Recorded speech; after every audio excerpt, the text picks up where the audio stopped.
Yeah, thanks, Nico. First and foremost, and probably most importantly, a big day at the club to have Andre Blake sign a new contract here, much deserved from Andre.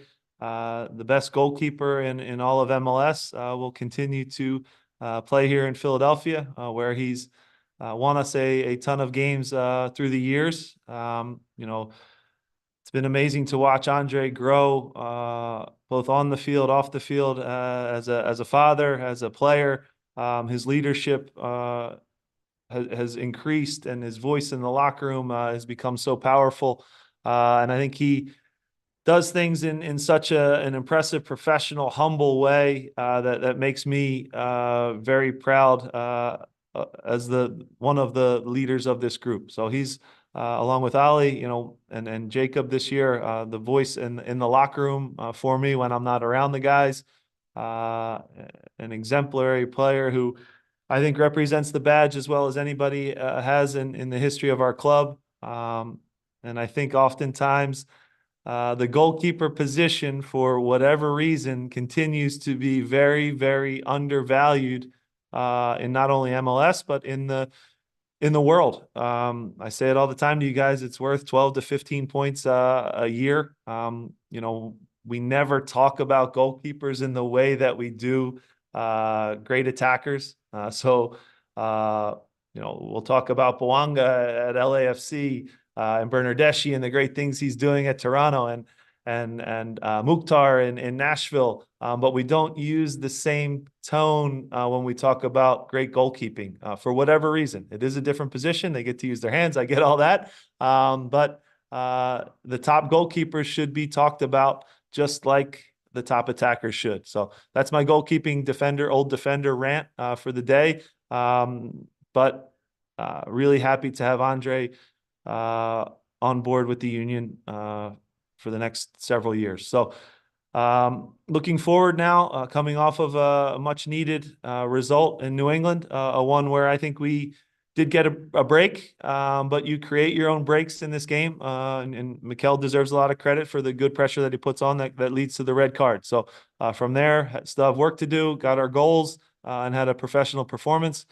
We now prepare for a Charlotte team, extremely well coached, well organized, difficult to break down. I'm stating the obvious. They haven't given up a goal in the last 4 games, but can beat you a lot of different ways. They can open up and pass through you. They can play very direct and have some real athletes up front that are dynamic and go 1v1 at you. So a really tough opponent in Charlotte, very hostile atmosphere, a hard place to go, great fan base, and AstroTurf to navigate. So we'll put a plan in place to try to get a result. The New England result means nothing if we don't follow it up with another good performance. And then, as you guys know, back home for a couple games before a little bit of a break. Thanks, Jim. Joe Tanzi. Hey Jim, how are you? Hi, Joe. How's Andre feeling from a physical standpoint? You got the contract, but will he be able to play on Saturday? Yeah, that's the next step. Nobody wants to be on the field more than Andre right now to help the team, and obviously he's been missed in recent weeks. We're still getting to the bottom of exactly what's going on with his knee. Has had some opinions, is looking at a second opinion as well, just to get all the information and put a plan in place to do what's right to get him back to 100%. That process is ongoing, literally, happening as we speak. So again, not likely for this weekend, but we'll get to the bottom of exactly what's bothering that knee, and once we do, put a plan in place to get him back as soon as possible. Do you think he'll be able to play for you guys before the Copa? I hope so. I hope so for us. I hope so for Jamaica. But it's still to be determined. Jonathan Tannewald. Thanks, Nico. Jim, I want to tack on to what Joe just asked and say the timing of June and the way it is. Jamaica has the 2 World Cup qualifiers in that FIFA window before the Copa. You're off, obviously. Yeah. But do you think he's back before that? Again, that would be the hope. But again, his health is in getting back to 100%, I think is the first thing on his mind right now. And that, you know, again, the plan is still be determined. We don't have any 100% plan right now. Like I said, we're in the process of getting a second look at the knee. And Andre will be back with the team as soon as he possibly can. So the second we know that, guys, I'll release it to you, let you know. But yeah, just like you guys, there's coaches, there's teammates, there's I'm sure a whole Jamaican federation that is wondering the same things we are. But he knows his body best, and at this time, it doesn't make sense to risk, you know, further injury or you know, push in a way that causes a setback or anything like that. So we'll be smart about it, aggressive to try to get him back on the field because we know we're at our best when he's out there. But still in a process of trying to get dialed in exactly what is wrong. Thinking long-term, looking long-term with Andre. If the contract is guaranteed through 26. So if in theory he is with this team playing in the World Cup in 2026 for Jamaica as a Philadelphia Union player, what would that mean to this organization? Yeah, well, 2026 is going to be special for the whole country, obviously, but certainly here in Philadelphia. You know, would it be really neat to have some of our, you know, Philadelphia Union players, whatever country they're representing, to have them play in the city of Philadelphia would be amazing, or even close by. It's the ultimate honor. It's the #1 competition that our game has, and certainly to have Andre represent Jamaica. They still have work to do for sure, but to have that opportunity to do that would be a really special one. Jillian? Thanks, Nico. Hi, Jim. Hi. You kind of touched on this a little bit, but Charlotte is conceding just under 1 goal per game this season compared to 1.6 goals per game last season. What defensive improvements have you noticed during your scouting ahead of Saturday's game that stick out to you? My biggest compliment I can give is it speaks to the coaching, because it's pretty much the same back four, you know. So with the same personnel and the same really six, of course there's always a little bit of change, and a couple guys are in or out depending on the week, but it's not a group that has the big household names along that back line, but they are really, really good at what they do. They're hard to play through. They're getting clean sheets, which is hard to do in our league, and it speaks to the coaching. Regardless of who they've had on the field, and they've changed, you know, and gone 2 and 3 deep sometimes at different positions. But when you watch the film, you can see clearly what they're trying to do. Yes, the personnel change, but their principles stay the same in every game that they play, and that for me is the consistency that as a coach you're really appreciative of when you see it. So again, credit to them. They have confidence, they have belief right now that they're not going to concede goals.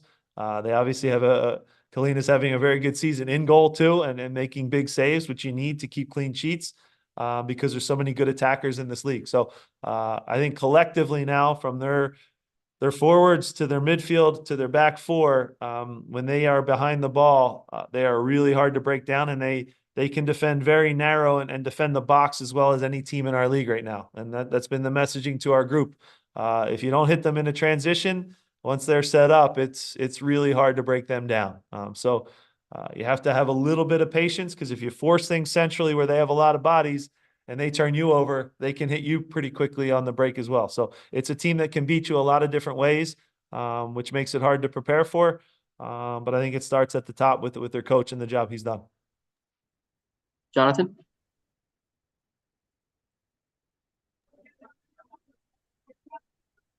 Thanks, Nico. Jim, it is undoubtedly a statistical oddity that you guys have never won in Charlotte. It's not like the team's been around for all that long. But you got some especially bad memories down there. And I wonder if any of that comes into play and then we'll speak. For sure. Yeah. And look, in 2020, was it 2022, Jonathan, where we had no one really beat us that whole season. We got smacked by them. A good humbling, I think 4-0. Mr. Rios, the Union Killer, got us pretty good on that day. So yes, that is in my mind. We stole a point last time we were out there on the turf. The reality is AstroTurf does make it different, for sure. They're a little bit maybe more used to it. We trained our restarts today on the turf just to get used to that offensively and defensively. So there is a little change there. But you give credit to their crowd. They have a great crowd, great atmosphere. It's tough to play down there. And this year they have a really strong product on the field. So yes, we've only played them a few times in that building. Not a lot of great memories, for sure. And certainly the one that sticks out the most is in the year where everything went really well for us. They gave us a humbling 4-0 beating. We have enough time for two more questions. Todd and Jose. Thanks, Nico. Jim, first off, apologies. My mic's not as good this time. But can you give an update on Damian Lillard's back? And then you mentioned last game that Jose Martinez came out because of chest pain. How are both players doing? Yeah, Damian is back fully training, which is great to have him back and available for selection this week. Jose has been training off to the side, still not quite 100%. You know, we'll talk with the staff right now and see how his body responded. Is able to run, but the contact part will be the last piece. Hopefully he can make it back for tomorrow's training and make the trip to Charlotte, but still to be determined on Jose. Jose. Thank you, Nico. Jim, great to see you. So Todd totally stole my questions, and that's totally fair. So does this maybe, and talking about the center back pairings that you've had all season, last game you had Elliott and Glesnes, does this maybe start getting into your mind of playing that Damian at the 6 for Jose? I know you flirted with the idea, you've thought about it. maybe this is when you do it. Yeah, look, it's an option for sure. You know, look, I also think Leon moved from the 8 in Jose's absence and did a really good job, you know, protecting the center backs and played at a good tempo and closed the ball down well. So we'll have some discussions. But look, if we ever want to make it a street fight, I'm all for throwing Damian in there in front of those two guys. The other thing is, I won't bore you guys with it, but you could get into some pretty fluid movements because Elliott can step in as a 6 as well, and Damian could drop back. So you could build with 3. One can step into midfield. Probably not something we're going to do away at Charlotte on the turf, but down the road, maybe when we have a week to prepare, maybe an international break where actually they won't be here then. So it's never easy to prepare for these things, but there is some flexibility with the way that those guys play and the fact that Jack's feet are so good. He can step into midfield. Damian's shown maybe more defensively that he can do it as well, like he did against the U.S. for Jamaica. So yeah, that's something that certainly is on our mind, especially as we, you know, battle through different things like injuries, international call-ups, and the different things there. Of course. Thank you and safe travels. Thanks. Thanks, Jim. Thanks, everyone. All right. Thank you.